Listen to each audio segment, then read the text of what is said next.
Good morning बच्चों, आप सभी का स्वागत है आपके अपने YouTube channel Anil R classes में। आज हम क्लास 9th की साइंस लेकर के आए हैं और क्लास 9th के साइंस में इकाई नंबर 3 है।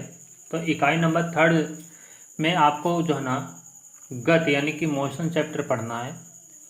और भी इसके चैप्टर हैं, तो हम इसमें चैप्टर की बात करेंगे गति की।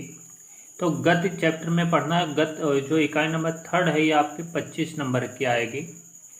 याद रखेंगे, सिर्फ एक ही ऐसी इकाई है जो आपके 25 नंबर की आ रही है, जो फिजिक्स का पोर्शन इसमें दे रखा है, यानी कि भौतिक विज्ञान का। ठीक है, तो भौतिक विज्ञान आपका कितने नंबर का आ रहा है? 25 नंबर का। तो चलिए शुरू करते हैं। गति, आखिर गति क्या होती है? हेडिंग है गति, यानी कि गति की परिभाषा दे रखी है और ये गति की परिभाषा मैंने अपने शब्दों में लिखा है, तो इसे आप लोग अच्छे से रीड करेंगे। यदि कोई वस्तु समय के साथ अपनी स्थिति में परिवर्तन करती है तो वह स्थिति परिवर्तन ही उस वस्तु की क्या कहलाती है? गति कहलाती है, यानी कि मोशन कहलाती है। यानी कि जब कोई वस्तु में यदि समय के साथ यदि कोई परिवर्तन हो रहा है तो वह उसकी क्या कहलाती है? गति कहलाती है। ठीक है, तो उस वस्तु की गति कहलाती है। इस तरीके से याद रखेंगे। तो अब बताते हैं गति के जो प्रकार होते हैं वो कितने प्रकार के होती है गति। तो गति आपको पढ़ने हैं 3 प्रकार के। ठीक है, तो गति कितने प्रकार के पढ़ने हैं? 3 प्रकार के। तो पहला जो प्रकार है वो है ऋजुरेखीय गति, यानी कि रेक्टिलिनियर मोशन। तो रेक्टिलिनियर मोशन होता क्या है? जब कोई वस्तु ऋजुरेखीय मार्ग में गति करती है। ऋजुरेखीय मतलब एक सीधी रेखा, यानी कि सरल रेखा। ठीक है, या सरल रेखा कहें या सीधी रेखा। ठीक है, तो उसे हम ऋजुरेखीय मार्ग बोलते हैं। क्लियर? तो जब कोई वस्तु रेखीय मार्ग में यानी कि ऋजुरेखीय मार्ग में गति करती है तो इस प्रकार की गति को ऋजुरेखीय गति कहते हैं। मतलब जब कोई वस्तु एक सरल रेखा में गति करती है तो इस प्रकार की गति को हम ऋजुरेखीय गति कहते हैं। इस प्रकार से भी कह सकते हैं, या तो आप ऐसे भी कह सकते हैं, जब कोई वस्तु ऋजुरेखीय मार्ग में गति करती है तो इस प्रकार की गति को ऋजुरेखीय गति कहते हैं। इसमें वस्तु एक ही दिशा में गति करती है, इस प्रकार से इसको याद रखेंगे, यानी कि इसकी एक दिशा निश्चित होती है। ऋजुरेखीय जो गति है इसकी मतलब वस्तु की इसमें दिशा निश्चित होती है।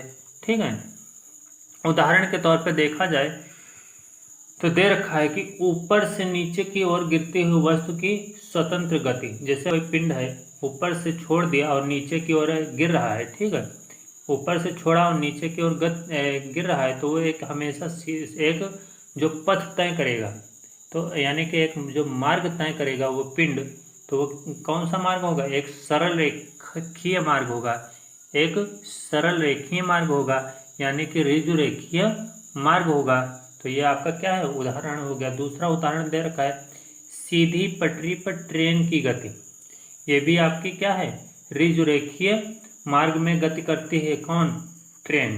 ट्रेन जो है ना एक ऋजुरेखीय मार्ग में गति करती है या क्या कहते हैं सरल रेखा में गति करती है। तो यह भी आपका उदाहरण हो गया। अगला पॉइंट दे रखा है वृत्तीय गति। वृत्तीय गति क्या होती है? यानी कि इंग्लिश में बोलते हैं सर्कुलर मोशन। ठीक है, जब कोई वस्तु वृत्तीय मार्ग में गति करती है तो इस प्रकार की गति को वृत्तीय गति कहते हैं। जैसे कि हमारा एक वृत्त है। ठीक है, अब इसमें कोई वस्तु मान के चलो आपका एक पिंड है यहाँ पर और ये गति कर रहा है इस तरीके से। ठीक है, इस तरीके से गति कर रहा है, तो ये जो मार्ग कहलाता है वो वृत्तीय मार्ग यानी कि वृत्ताकार मार्ग कहलाता है। ठीक है, तो इसमें यदि वस्तु गति कर रहा है तो वो आपकी जो गति कहलाएगी इस वस्तु की, वो वृत्तीय गति कहलाती है। क्लियर? तो इस प्रकार से याद रखेंगे, जब कोई वस्तु वृत्तीय मार्ग में गति करती है तो इस प्रकार की गति को वृत्तीय गति कहते हैं। क्लियर? चलिए आगे चलते हैं। इसका उदाहरण देखेंगे, जैसे कि घड़ी में सुई के नोक की गति। आपकी घड़ी इस तरीके से होती है। अब इसमें क्या है? यहाँ 12 लिखा होता है, यहाँ 6 लिखा होता है, यहाँ 3, यहाँ 9। अब यहाँ पर आपके क्या होते हैं, सुई लगी होती है इस तरीके से। तो ये जो नोक होती है ये क्या है, इस तरीके से रोटेट करती है, ठीक, मतलब इस तरीके से सुई घूमती रहती है। तो इसके जो नोक की गति होती है वो कौन सी गति कहलाती है, वृत्तीय गति कहलाती है, ठीक है। अब आगे दे रखा धागे से बंधे पत्थर की गति। जैसे हमने एक धागा ले लिया और धागे में एक पत्थर बांध दिया।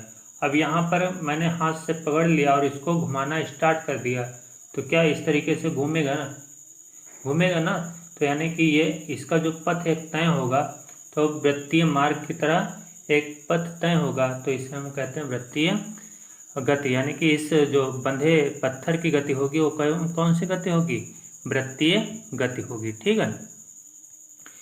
अगले पॉइंट पर चलते हैं। अगला पॉइंट है दोलन गति, यानी कि गति के प्रकार में है तीसरा पॉइंट दोलन गति, यानी ऑसिलेटरी मोशन बोलते हैं। ऑसिलेटरी मोशन, जब कोई वस्तु किसी निश्चित बिंदु के इधर उधर गति करती है, यानी कि कोई एक आपका निश्चित पॉइंट हो गया और इसके इधर गति और इधर उधर गति इस तरीके से यदि मोशन करती है, या कोई पॉइंट ये है और इसके इधर उधर गति करती है, तो इस प्रकार की गति को हम क्या कहते हैं, दोलन गति कहते हैं, मतलब दोलन गति कहते हैं। तो इसके बाद इसका उदाहरण जैसे दे रखा है झूले की गति। झूले की गति जो होती है वो आपकी दोलन गति कहलाती है। जैसे कि आपका झूला है, यहाँ से एक डाली से बंधा हुआ है, ठीक। अब ये जो झूला है यहाँ पर एक बच्चा बैठा हुआ है, तो इधर जाता है, फिर यहाँ से फिर इस साइड जाता है। तो इस तरीके से जो गति कहलाती है वो कौन सी गति कहलाती है, दोलन गति कहलाती है। दूसरा उदाहरण दे रखा घड़ी के पेंडुलम की गति। तो घड़ी के पेंडुलम की गति कैसे, जैसे घड़ी आपका इस तरीके से होता है और यहाँ पर नीचे की ओर एक पेंडुलम लगा होता है इस तरीके से। जैसे उसमें टाइमिंग फीड कर लिया जाता है कि 12 बजे जो है ना घंटी बजेगी घड़ी में, तो क्या घंटी कौन बजती है, पेंडुलम इधर उधर जैसे 12 बजता है वैसे क्या है, पेंडुलम इधर उधर मोशन करने लगता है। तो ये जो है ना जैसे मोशन करता है वैसे आवाज़ आने लगती है।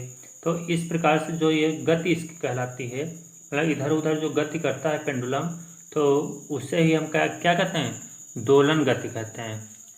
तो समझ में आया। तो आज की वीडियो कैसे लगी ये आप लोगों को कमेंट करके हमें ज़रूर बताना है।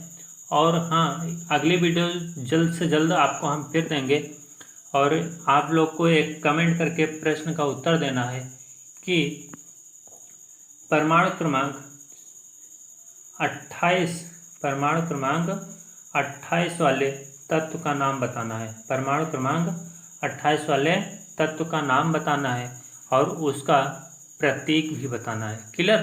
तो आज की वीडियो यहीं पर वाइंड अप करते हैं। नेक्स्ट वीडियो नेक्स्ट डे लेकर के फिर मिलते हैं। तब तक के लिए नमस्कार बच्चों।